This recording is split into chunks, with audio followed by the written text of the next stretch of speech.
এই যাকাতের টাকা Islamic government করেছিল ওমর ইবনে আব্দুল আজিজ রাহমাতুল্লাহ আলাইহির জামানায়।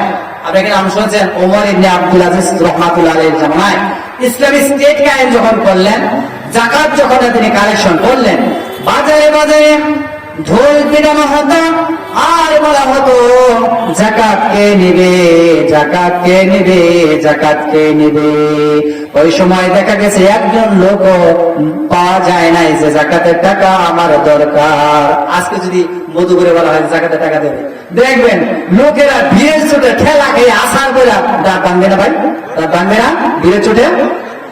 ইসলামিক গভর্নমেন্ট এত সুন্দর করে দিয়েছিল, প্রত্যেক বছর 1 লক্ষ করে টাকা যদি গরিবদেরকে দেওয়া হয় তাহলে কয় বছর লাগবে আপনাদেরকে প্রতিষ্ঠিত করতে বলেন? যদি ঘর না থাকে ঘর দেওয়া হবে, টিউবওয়েল না থাকলে টিউবওয়েল দেওয়া হবে, গাড়ি না থাকলে গাড়ি দেওয়া হবে, সেন্সি না থাকলে সেন্সি কিনে দেওয়া হবে।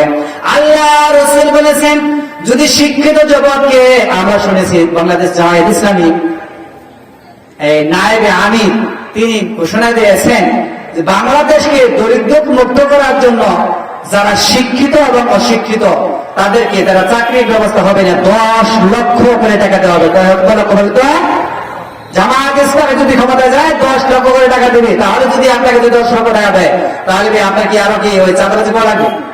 ইসলামী সমাজ বিনিয়োগ মাত্র এটাই হয়, ইসলামী সমাজ বিনিয়োগ মাত্র এটাই হবে যাকে যাকাত কালেকশন করবে আর গরিবদেরকে প্রথমে দিয়ে দিয়ে দিয়ে দিয়ে প্রতিষ্ঠিত করবে। এরপরে যুবক শিক্ষিতদেরকে যদি আপনাকে 10 লক্ষ করে টাকা দেওয়া হয়, শিক্ষিতদেরকে